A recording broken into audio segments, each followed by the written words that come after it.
नमस्कार, मैं नंदराम पालीवाल, सहआचार्य राजनीति विज्ञान। पिछले वीडियो में मैंने भारत शासन अधिनियम 1919 के गृह सरकार, गवर्नर जनरल था, उसकी कार्यकारिणी परिषद और केंद्रीय विधानमंडल के बारे में बताया था। आज हम चर्चा करेंगे गवर्नर जनरल की विशेष शक्तियाँ तथा विधानसभा की दोषपूर्ण रचना के बारे में। गवर्नर जनरल था वो विधानसभा के प्रति उत्तरदायी नहीं था। केंद्रीय विधानमंडल को भारत की पार्लियामेंट नहीं बनाया गया था। इसका ढांचा अत्यंत दोषपूर्ण था और इसकी शक्तियाँ अत्यंत सीमित थी। गवर्नर जनरल तथा उसकी कार्यकारिणी परिषद केंद्रीय विधानमंडल की तरफ जिम्मेदार नहीं थी। विधानसभा गवर्नर जनरल तथा उसकी कार्यकारिणी परिषद के किसी सदस्य को अविश्वास प्रस्ताव द्वारा नहीं हटा सकती थी। इसके पास केवल कुछ अन्य प्रकार के सार्वजनिक मामलों पर प्रस्ताव पास करने का अधिकार था। वो भी केवल प्रस्ताव पास करते थे। इन प्रस्तावों को मानने या नहीं मानना गवर्नर जनरल की इच्छा पर निर्भर था।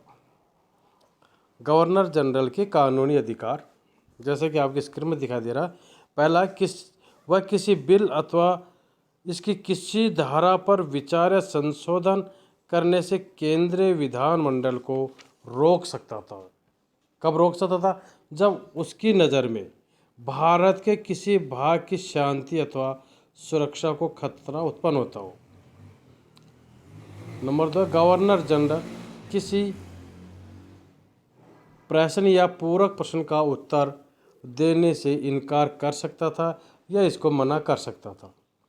वह दोनों सदनों के सामने भाषण दे सकता था या दोनों सदनों की आवश्यक उपस्थिति के लिए नियम बना सकता था। अनेक प्रकार के बिलों पर उसकी पूर्व स्वीकृति के बिना विचार तक किसी भी सदन में नहीं किया जा सकता था। प्रत्येक प्रांतीय अथवा केंद्रीय बिल तभी कानून बन सकता था जब उसकी अनुमति या मंजूरी मिल जाए। वह किसी प्रस्ताव पर बहस को रोक सकता था। वह किसी भी काम रोको प्रस्ताव की मनाही कर सकता था। गवर्नर जनरल किसी भी बिल को ब्रिटिश सम्राट की अनुमति के लिए भी आरक्षित कर सकता था।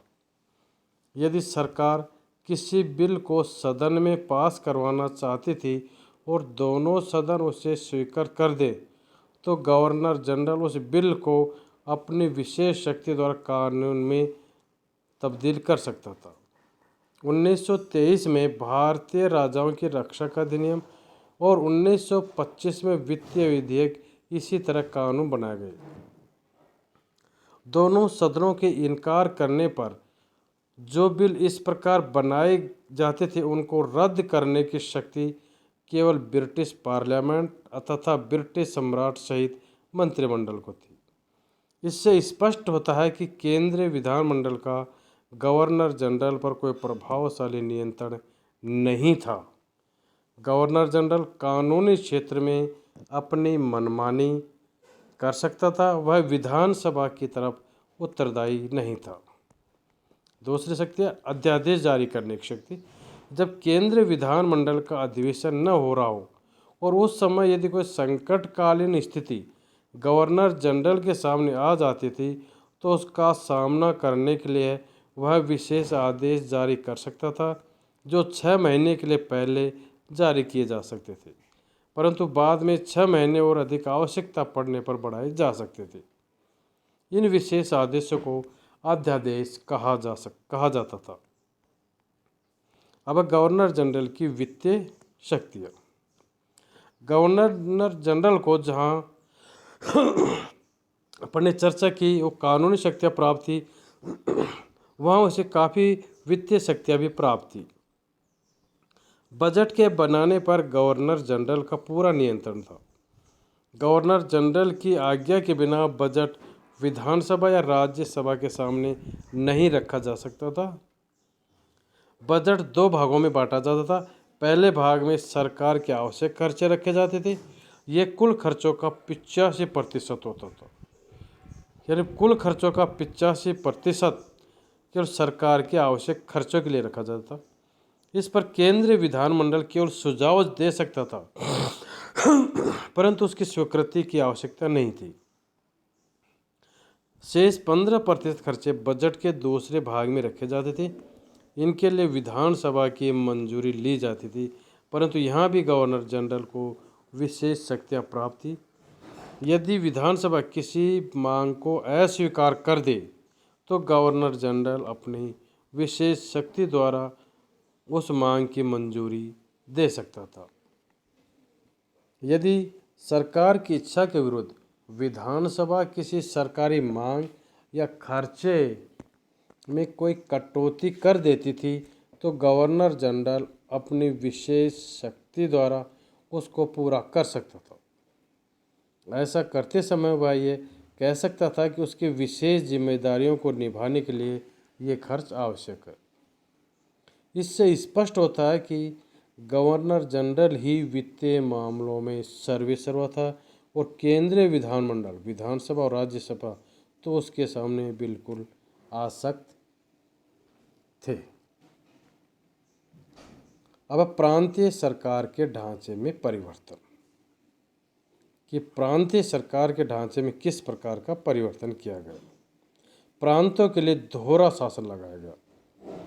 1919 के अधिनियम के अनुसार जो सबसे अधिक महत्वपूर्ण परिवर्तन हुआ वह प्रांतीय ढांचे में था।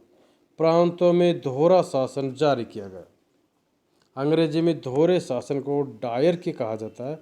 डायरकी दो शब्दों से मिलकर बना है, डी तथा आर्किया।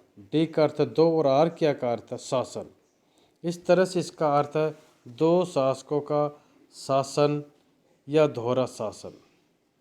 इस अधिनियम के अनुसार प्रांतों में थोड़ी सी उत्तरदायी सरकार जारी की गई। 1919 के एक्ट से पहले भारत में एकात्मक सरकार थी और सारे विषय ही केंद्रीय माने जाते थे। उस समय केंद्रीय सरकार शासन को अच्छी तरह चलाने के लिए कुछ विभागों या विषयों को अपनी इच्छा के अनुसार प्रांतों को दे देती थी। इस अधिनियम के अनुसार केंद्रीय और प्रांतीय विषयों का पहली बार बंटवारा किया गया। बाद में प्रांतीय विषय को भी दो भागों में बांटा गया, आरक्षित विषय तथा हस्तांतरित विषय।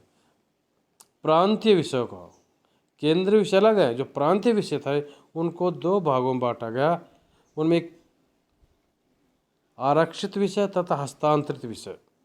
आरक्षित विषयों के शासन को गवर्नर अपनी कार्यकारिणी परिषद की सहायता से चलाता था। उसकी कार्यकारिणी परिषद के सदस्य प्रांतीय विधान परिषद की तरफ जिम्मेदार नहीं होते थे। हस्तांतरित विषयों को भारतीय मंत्रियों को दे दिया गया। वे प्रांतीय विधान परिषद की तरफ जिम्मेदार होते थे। प्रांतों में इस प्रकार की शासन व्यवस्था को ही दोहरा शासन कहा जाता है। केंद्र था प्रांतों के विषयों पर बंटवारा। दोहरे शासन को विस्तारपूर्वक बताने से पहले हम केंद्रीय और प्रांतीय विषयों के बंटवारे पर थोड़ा सा प्रकाश डालना आवश्यक है। जो विषय सारे भारत के हित में थे उनको केंद्रीय विषय रखा गया। उस समय 47 विषयों को केंद्रीय विषय बनाया गया। उदाहरण स्वरूप प्रतिरक्षा, विदेशों संबंध, भारत से बाहर यात्रा, विदेशियों को भारत की नागरिकता प्रदान करना, देशी रियासतों से संबंध, आवागमन के साधन, रेल मार्ग, हवाई मार्ग, पानी का मार्ग आदि, सीमा शुल्क, रोई इत्यादि पर उत्पादन कर, नमक, आयकर, डाकखाने, सिक्के तथा नोट, भारत में सार्वजनिक ऋण, वाणिज्य जिसे बैंक था, बीमा इत्यादि थे को भी शामिल किया गया। ये केंद्र को दिए गए। प्रांतीय विषय में 50 विषय रखे गए। उदाहरण स्वरूप स्थानीय स्वशासन, सार्वजनिक स्वास्थ्य, सफाई, चिकित्सा विभाग, शिक्षा, पानी की सप्लाई, पुलिस तथा जेल, न्याय, सहकारिता, जंगल, सिंचाई, अकाल में सहायता, कृषि, भूमिकर इत्यादि विषय प्रांतीय सरकारों को दिए गए।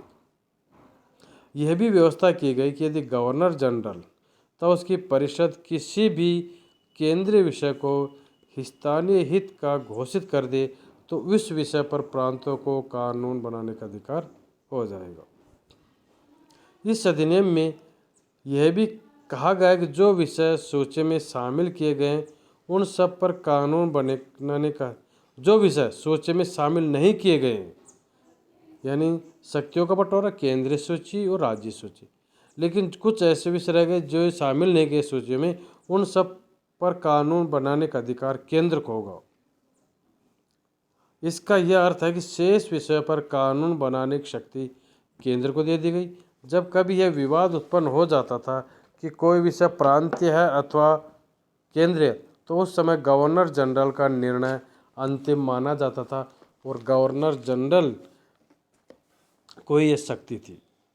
केंद्रीय सरकार को भी सब प्रांतीय विषयों पर कानून बनाने की आज्ञा दी गई, परंतु ऐसा करने से पूर्व केंद्रीय विधानमंडल को गवर्नर जनरल से विशेष आज्ञा प्राप्त करनी पड़ती थी।